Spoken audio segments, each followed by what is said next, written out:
अल्लाहुम्मा सल्लि अला मुहम्मद व आलि मुहम्मद। माह रजब का आगाज़ होने वाला है। कल पहली रजब है यहाँ पर ईरान में। देखें इमाम रज़ा अलैहिस्सलाम के हरम में इमाम मोहम्मद बाक़िर अलैहिस्सलाम के लिए बैनर आविज़ां किए गए हैं। ये आप देख सकते हैं सहने इनकलाब में मौला के बिल्कुल गुंबज़ के सामने।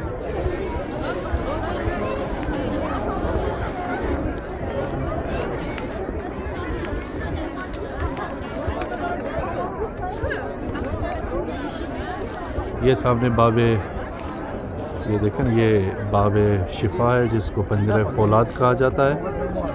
और मौला का गुंबज़, सहने इनकलाब, ये मौला की गोल्डन सबील, शिफा की सबील।